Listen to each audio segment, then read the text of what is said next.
Right. Welcome back to another episode of my movie review series, episode 319. Now, last week I said, I blatantly said that I was going to do the Expendables 3. Well, here it is. Yes, sir. The Expendables 3. Yeah, it came out back in 2014. Yeah, starring all of the major heavyweight players.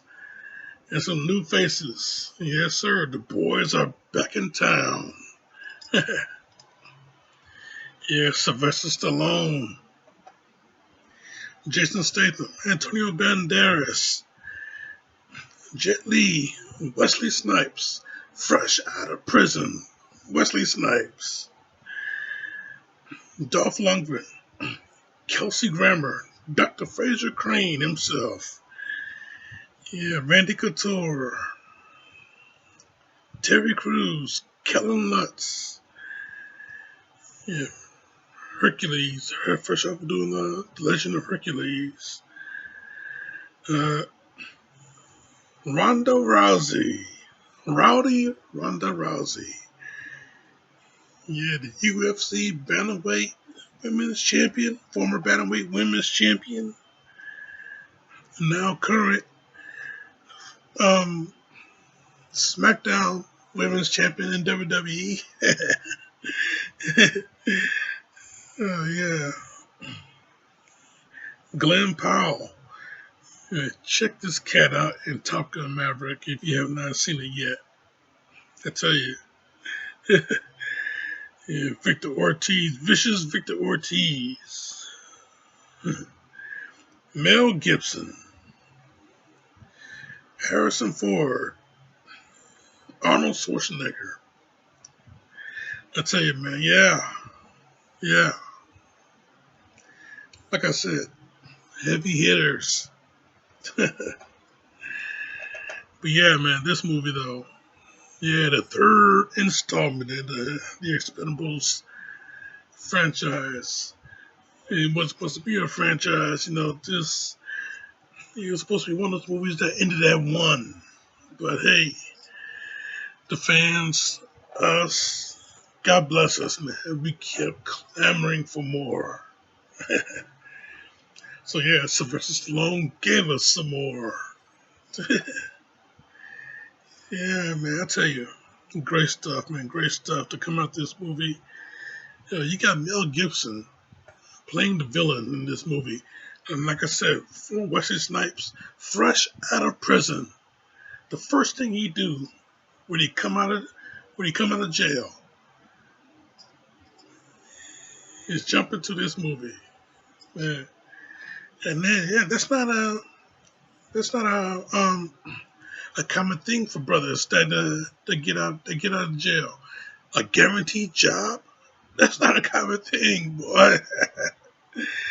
Yeah, Wesley had a guaranteed job the second he walked out of prison. But yeah,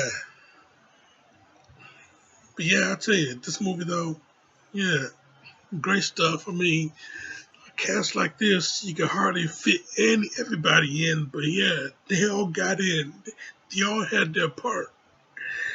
And yeah, it was just smooth sailing all over. I mean, yeah, the movie, speaking of Wesley getting out of prison, the movie started out with our boys coming in and breaking out an old expendable. Yeah, Dr. Death himself.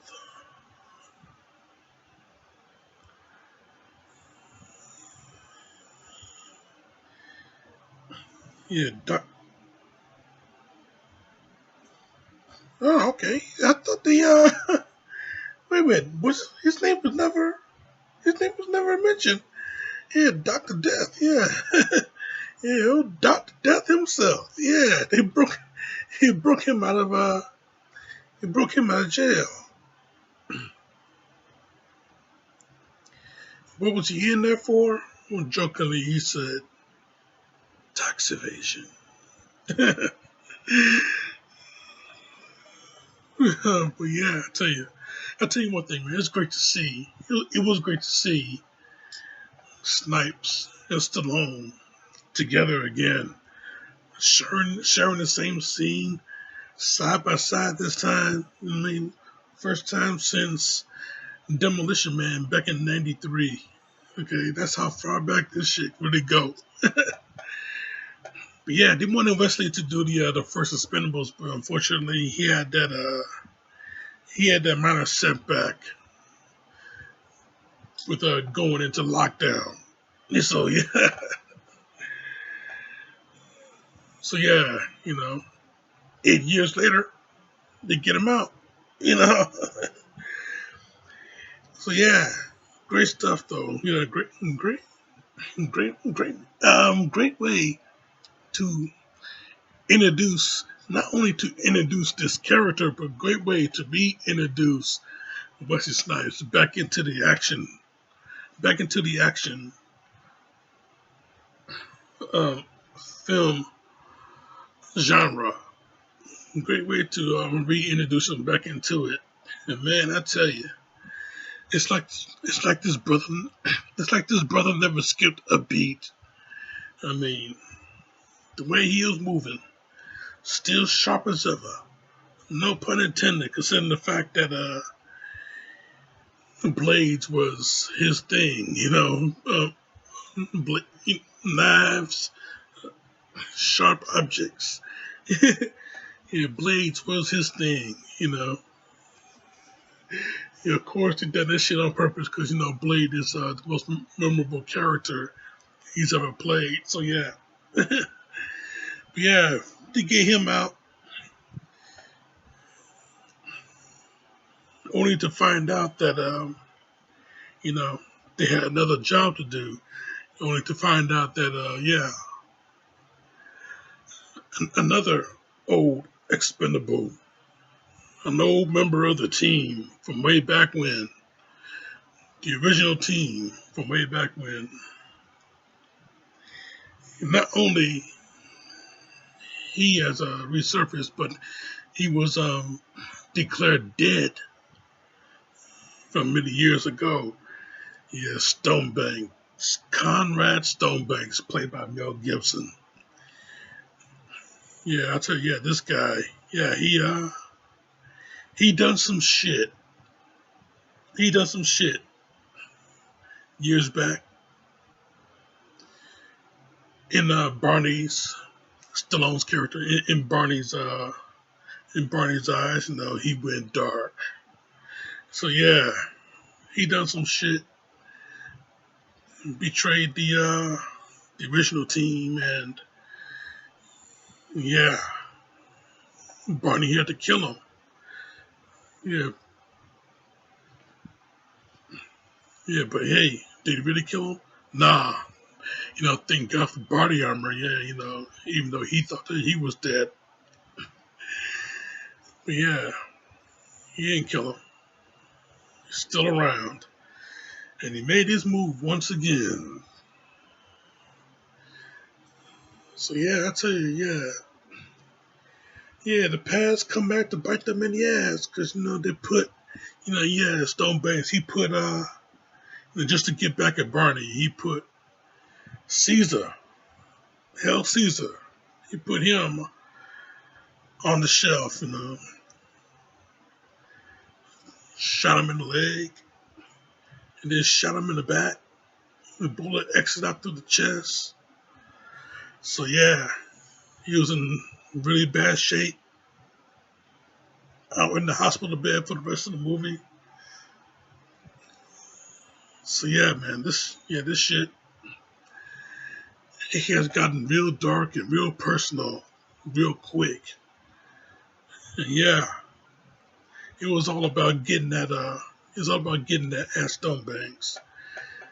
Yeah, the shit got bad real quick. The shit got bad real quick once Barney realized, he don't want to risk losing his current team. So he turned them all loose. He canned them all. He fired the whole team, only to go out and get a much younger, much virile squad. These young recruits,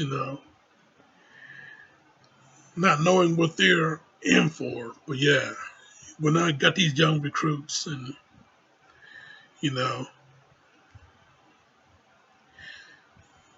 and yeah, they got they got into a job to get Stone Banks, because they're gonna bring him back to the Hague. Stone Banks, he's now a war criminal, so they're gonna bring him. They're gonna go in and get him, bring him back into the International Criminal Court. Yeah, that's how heavy this shit is. Yeah, bring him back to the International Criminal Court, bring him to the Hague, so he can answer for his crimes of genocide. But yeah, shit don't shit don't you know go out as smoothly as they would have hoped. Yeah, Stonebeck's got he got eyes and ears everywhere. Yeah, his boys intercepted the whole trip. Intercepted the whole trip and captured the young recruits. So yeah, Antonio Banderas' character, you know, he's the comic relief of this movie, and yeah, even though he was rejected because he's not as young as he think that he's not he don't appear to be as young as he says he is, because age is a state of mind, you know. Yeah, he may not look like he was born in 1984, but he feel like it. Yeah, he still got that speed. He still got that speed, that agility. He still look like he still look like Zorro back in 1998. 1998. Yeah, he still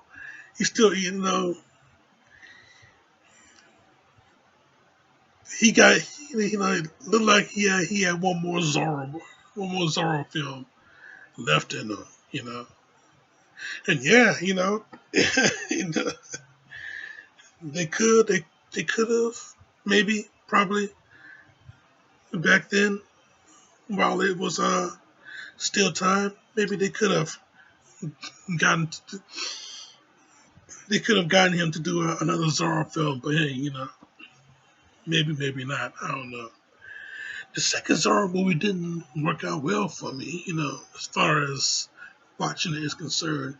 Even though they got the same players back to do the movie, the same director, same writers.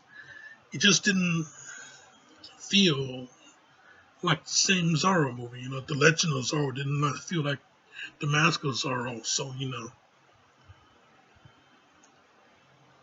it is what it is, man. Hey, that's okay though. That's okay though. Let's see what Wilmer Valderrama got going. But anyway, yeah.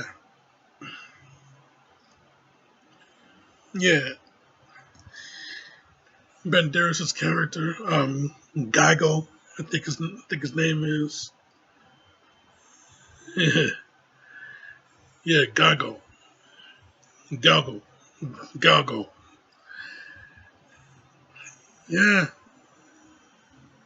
dude, desperate. He desperate for work.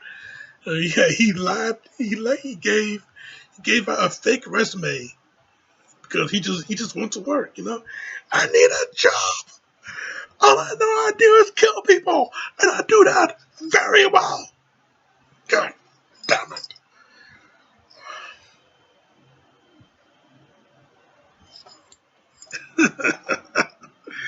Oh, man, I tell you. So yeah, Barney, he gave him a chance. Even though Gecko, he runs his mouth a lot. Barney, he gave him a shot. Gave him a chance at this job, and yeah, the old team shows up because Barney is crazy enough to do this kind of thing, and they're the only ones who was crazy enough to get him out of it. So yeah, so yeah, not only they going after Stonebanks, but it's kind of a rescue mission too. They got to get these young recruits out. So yeah, you know,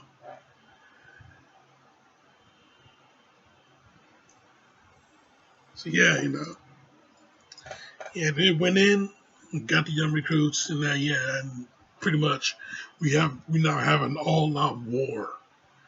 I mean, hell, we got helicopter, we got choppers, we got tanks, a lot of tanks. Yeah, they got a tank. Yeah, they got tanks, a lot of tanks, a lot of soldiers. Yeah, it was an all-out war. I mean, hell, so much tank firing. Felt like I was, not making no jokes, anything like this, but felt like I was watching news feed on the shit that's going on in the Ukraine right now. So yeah, I tell you, a lot of craziness going down. You know, war broke out. Yeah,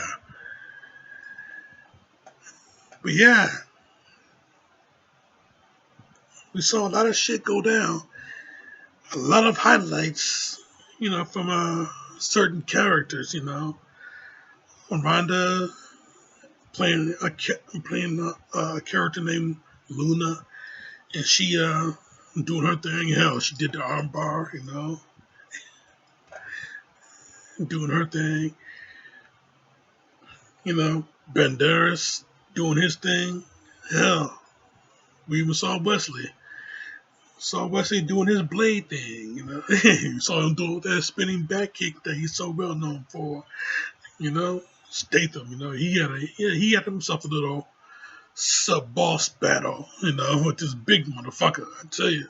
Yeah, I tell you, it was some real good shit going down throughout this whole thing. Everybody displayed their attributes. What made them special for this particular job. But yeah,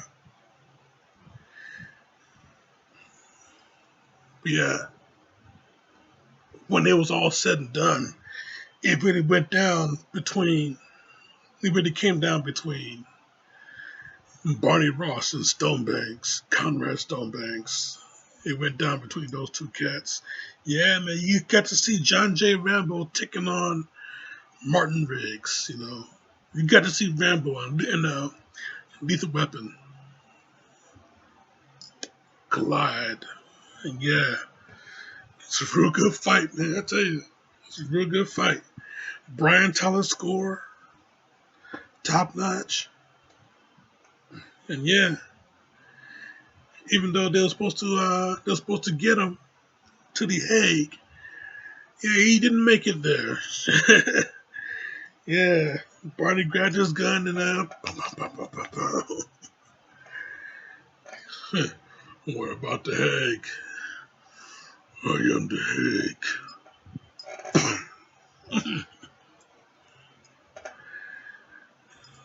But yeah, I tell you though, yeah, great fight, great finale to the fight, great finale for the build and for the movie. You know,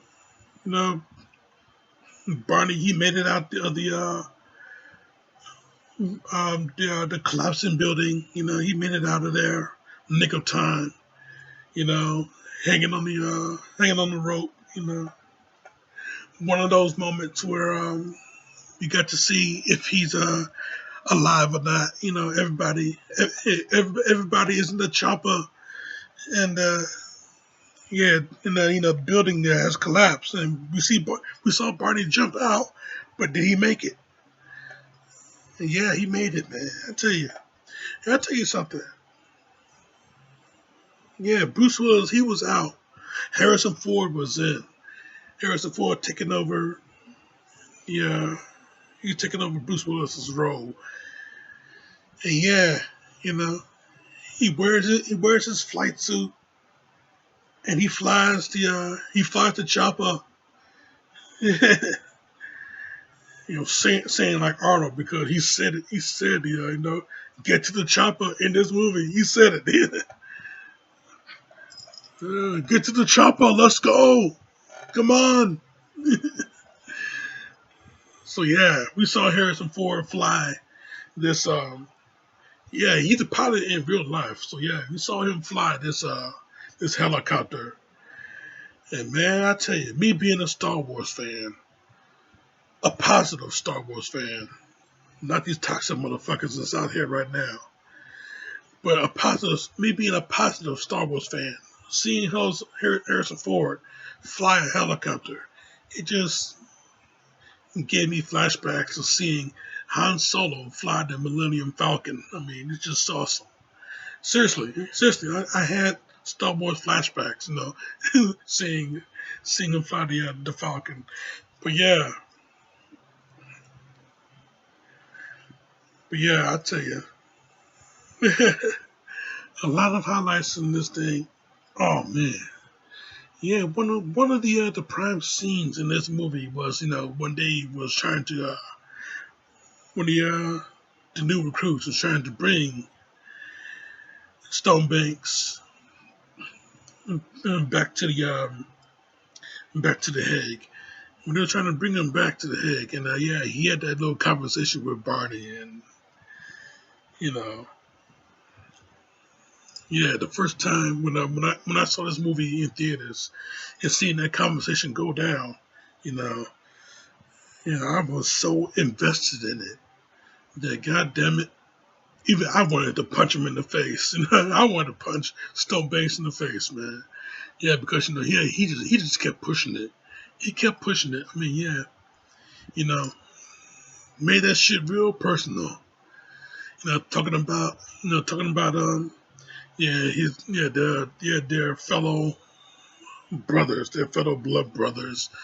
You know, yeah, the men we fought with, the men we bled with. Yeah, all of them got taken down, and it was his fault. But he made it sound like he was not at fault for it. You know, but yeah, the shit that he was saying, man, I tell you, you know, yeah, he had a real good line saying that, yeah, yeah, yeah, yeah. Why don't you untie me? I'll cut open that B shirt and show you your own heart.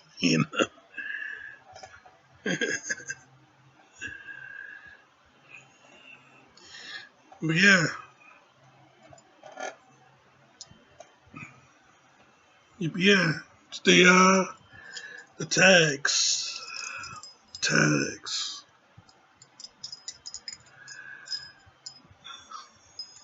Wesley's character, Doctor Death, he has this reoccurring line, jingling, jingling.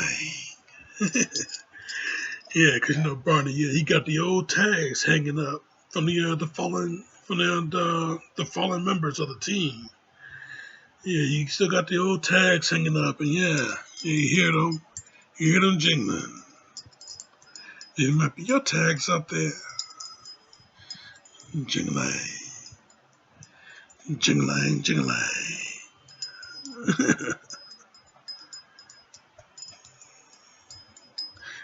So yeah, man, I tell you,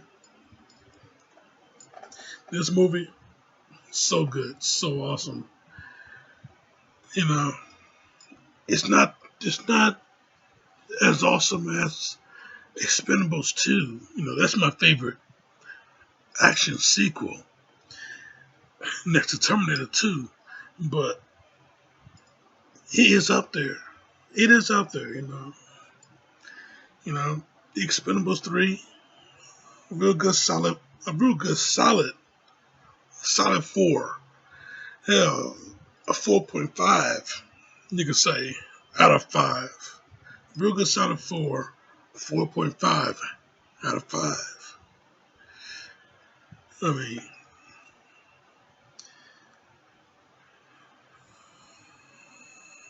not much else for me to say, but that's my review, Jack, and I'm sticking to it.